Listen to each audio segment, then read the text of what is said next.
नमस्कार दर्शकों, SN news channel में आप सभी का एक बार फिर से हार्दिक स्वागत है। दर्शकों, आज हम ब्रह्मा विष्णु महेश की स्थिति पवित्र शास्त्रों से जानेंगे कि हिंदुइज्म के अनुसार जो ब्रह्मा विष्णु महेश यानी इन त्रिदेवों को सुप्रीम पावर यानी सुप्रीम भगवान माना जाता है।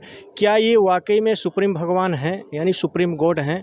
तो हम इसे पवित्र शास्त्रों से खंगालेंगे कि क्या शास्त्रों में इस चीज़ का प्रमाण है कि तीनों देवताओं हैं ही पूर्ण परमेश्वर हैं, इनसे ऊपर कोई शक्ति नहीं। तो आइए जानते हैं, जो कि हमारे साथ संत रामपाल जी महाराज जी के शिष्य जुड़े हुए हैं। आइए इनसे जानते हैं, जो कि इनका कहना है कि इनके गुरुजी ने पूरा अध्यात्म की पूरी गुत्थी सुलझाई हुई है, अपने सत्संगों के माध्यम से प्रमाण सहित हर एक चीज़ का रहस्य का खुलासा किया हुआ है। तो आइए जानते हैं उनके शिष्य से। नमस्कार सर।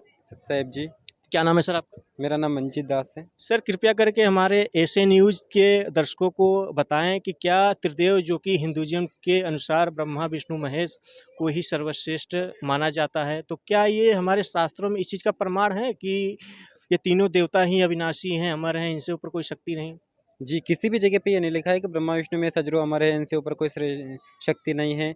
जैसे श्रीमद्देवी महापुराण तीसरा स्कंद पृष्ठ नंबर 123 पर भगवान विष्णु अपनी माता दुर्गा की स्तुति करते हुए कहते हैं कि तुम शुद्ध स्वरूपा हो, ये सारा संसार तुम्हें से उद्भासित हो रहा है। मैं यानी विष्णु, ब्रह्मा और शंकर, हम सभी तुम्हारी कृपा से विद्यमान हैं। हमारा तो आविर्भाव यानी कि जन्म और तिरोभाव अर्थात मृत्यु हुआ करता है। हमारा तो जन्म और मृत्यु होता है, हम नित्य नहीं हैं, अर्थात हम अविनाशी नहीं हैं।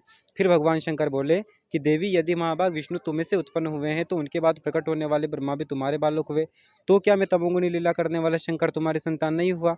अर्थात कि मुझे भी उत्पन्न करने वाली तुम ही हो। इति सिद्धम कि ब्रह्मा विष्णु और महेश की माता दुर्गा है, इनकी जन्म और मृत्यु होती है। उसके बाद भगवान शंकर कहते हैं कि हम तीनों गुणों से उत्पन्न ब्रह्मा विष्णु एवं शंकर केवल नियमानुसार कार्य में तत्पर रहते हैं, कि हम केवल जिसके किस्मत में जो है उतना ही दे सकते हैं, इससे ज़्यादा कुछ भी नहीं दे सकते। इससे एक बात ये भी सिद्ध होती है कि प्रकृति जो है वो दुर्गा है।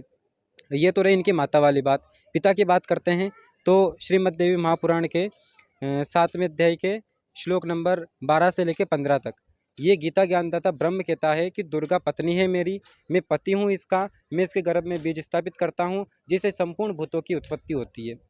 इससे स्पष्ट होता है कि देवी दुर्गा ब्रह्मा विष्णु महेश की माता है और ब्रह्म इनका पिता है। एक और प्रमाण मिलता है अपन को श्री शिव पुराण के अंदर। श्री शिव पुराण रुद्र संहिता के अंदर एक बार ब्रह्मा जी और विष्णु जी का युद्ध होता है। ब्रह्मा जी विष्णु जी से कहते हैं कि मैं तुम्हारा पिता हूँ, विष्णु जी ब्रह्मा जी से कहते हैं कि मैं तुम्हारा बाप। दोनों में बहुत मतलब घमासान युद्ध होता है। तो इनके बीच में एक तेजो में स्तंभ खड़ा कर देता है इनका पिताजी, और फिर वो खुद आ जाता है शिव रूप धारण करके, और वो कहता है कि ब्रह्मा विष्णु एवं रुद्र ये तीन देवताओं में गुण है, परंतु शिव गुणातीत माने गए हैं, और मैंने ही तुम्हारे मतलब तुमसे प्रसन्न होकर के ब्रह्मा को रजोगुण विभाग का, विष्णु को सतोगुण विभाग का और शिव को तमोगुण विभाग का मंत्री बनाया। मतलब मैं तुम्हें ये जो भी पद हैं वो मैंने दिए हैं। तो इससे स्पष्ट होता है कि इनका पिता को चौथा है जो ब्रह्म है, जिसको सदाशिव काल रूपी ब्रह्म कहते हैं। धन्यवाद सर, आपने जो प्रमाण सहित बताया, जो कि ब्रह्मा विष्णु महेश पूर्ण परमेश्वर नहीं हैं, इनकी भी जन्म मृत्यु होती है और इनके माता पिता हैं।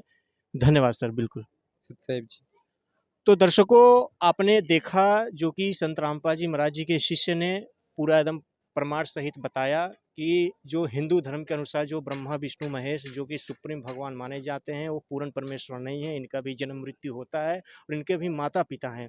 तो अब तो फिर इसमें एक सवाल और उठ के आता है, तो फिर भगवान कौन है? फिर जब इन तीनों से की जन्म मृत्यु होती है, तो शास्त्रों में तो भगवान को अमर बोला गया है, अमर माना गया है, तो वो पूर्ण परमेश्वर कौन है? तो इसका भी खुलासा हम आपको करके बताएंगे अगले वाले भाग में, अगले नेक्स्ट भाग में। तब तक के लिए बने रहिएगा हमारे चैनल के साथ।